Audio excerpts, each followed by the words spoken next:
Eso sí, tú participando como experto independiente, incluso alertando de los riesgos que pueden tener esas criptomonedas. Buenos días. Muy buenos días, ¿cómo estáis? Estuviste en este evento, ¿cómo se desarrolló? Porque lo que estamos viendo en las imágenes es que sobre todo lo que hay es mucha gente joven. Bueno, el mundo del metaverso, las criptomonedas, los distintos criptoactivos, etcétera, por supuesto, lo que atrae es fundamentalmente a gente joven, etcétera. Eso es absolutamente normal en cualquiera de los eventos que se hacen en todo el mundo cada semana, probablemente, sobre este entorno. Estamos hablando de dos factores completamente distintos. Primero el evento fue fundamentalmente sobre la revolución tecnológica que se está dando, no sobre inversión en ningún caso, ¿no? Y luego está el que haya gente que piense que esto es una inversión en la que solamente se puede ganar dinero y en la que todo sube, ¿eh? Y eso es precisamente en la parte en la que yo acudí a alertar sobre ese riesgo, el riesgo de pensar en activos que solamente suben, etcétera. Y hay que reconocer a la organización que en su disclaimer pusiese todos esos elementos y desde luego tanto Pablo Gil como Juan Rayo como yo lo que dijimos fue precisamente lo que llevamos diciendo muchísimo tiempo, ¿no?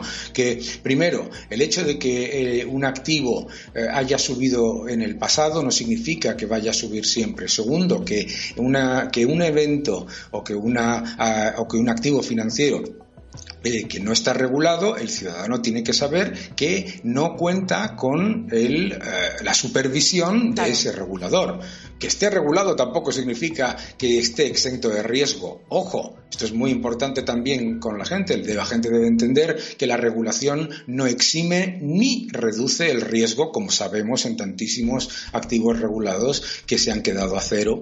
Pero es muy importante alertar sobre la extrema volatilidad, que es lo que dije, el altísimo riesgo y, por supuesto, y muy importante, la bajísima liquidez de muchos de estos activos como inversión. Diferenciar tecnología de inversión, igual que con tantos otros activos, ¿verdad? Claro, ¿se puede invertir en criptomoneda de forma responsable? ¿Qué hay que tener en cuenta para quien decida hacerlo?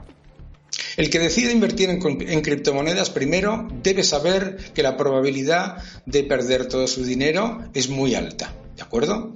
Y yo creo que hay muchísima gente, de hecho la inmensa mayoría de la gente, que precisamente porque conoce ese nivel de riesgo, la cantidad que invierte es poca, ¿de acuerdo? Lo segundo que tiene que entender sobre las criptomonedas es que estamos ante una revolución tecnológica en la que la inmensa mayoría de estas criptomonedas, por supuesto, van a desaparecer, porque son como startups tecnológicas. Entonces, como tiene un inversor que plantearse, es exactamente igual que cuando invierte en startups de tecnología o en startups de biomedicina, etcétera, que son valores que pueden caer muchísimo. Es verdad que cuando suben muchísimo, pero se tiende a vender la idea, y este es lo que alertamos todos los expertos, de que como subió mucho en el pasado o que como subió mucho por una noticia, que entonces va a subir muchísimo más. Y ojo, se repite constantemente la siguiente falacia. Como la oferta del activo es limitada, por lo tanto solamente puede subir. Eso no es cierto. Hay centenares de activos completamente limitada su oferta que han visto su valor caer a cero. Por lo tanto, los inversores deben ser extremadamente conscientes del riesgo. Pero, hombre, cuando hablamos de activos regulados y respaldados por estados, recordemos también que el riesgo está ahí.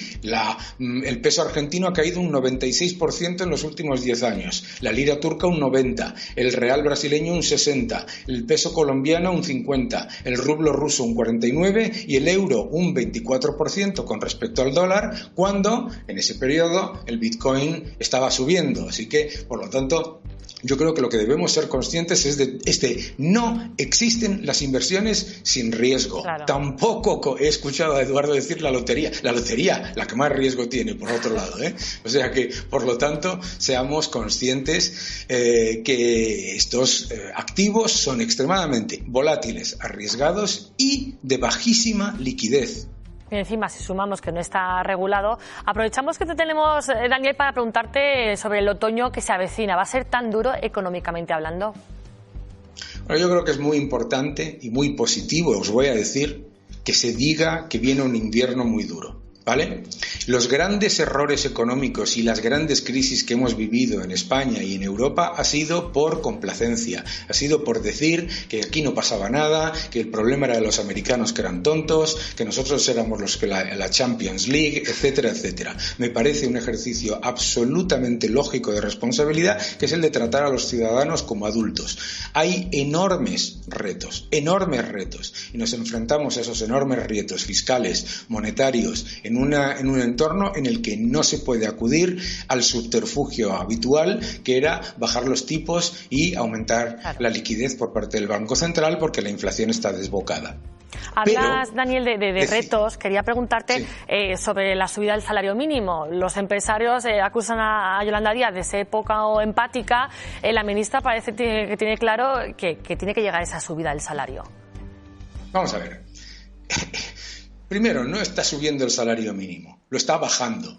Está subiendo el salario mínimo en términos nominales, es decir, excluyendo la inflación, que es bajarlo en términos reales. Si subes el salario mínimo un 4% y la inflación es el 10%, los salarios están bajando, primero. Más importante que todo, eso es lo primero, no caigamos en la demagogia argentina de la subida de los salarios nominales. Segundo, da exactamente igual. El gran problema de la subida del salario mínimo es que viene escondida detrás una subida de las bases de las cotizaciones y de las bases imponibles, por lo tanto es una subida de impuestos encubierta a todo el resto de los trabajadores. Da igual, porque subir el salario mínimo en una moneda que estás depreciando constantemente con una política monetaria equivocada, imprimiendo dinero sin control, ese es el gran problema. Y como no pongamos las medidas urgentes por parte del Banco Central Europeo de subir los tipos, que es lo que está haciendo, pero es que los gobiernos tienen que hacer otra cosa, que es acabar con esa política constante de aumentar el déficit, sí o sí, se crezca o no se crezca, porque el aumento de déficit es aumento de unidades de moneda nuevas creadas que se están consumiendo, es decir, imprimir más moneda, y cuanta más moneda imprimes, su poder adquisitivo baja. Repito, en los últimos 10 años un 24% con respecto al dólar, que tampoco ha aumentado su poder adquisitivo. Ojo. Y ese va a ser uno de los temas de cara a este invierno, que yo creo que ya nadie niega que va a ser complicado. Daniel Lacalle, muchas gracias. Un fuerte abrazo, muchas gracias.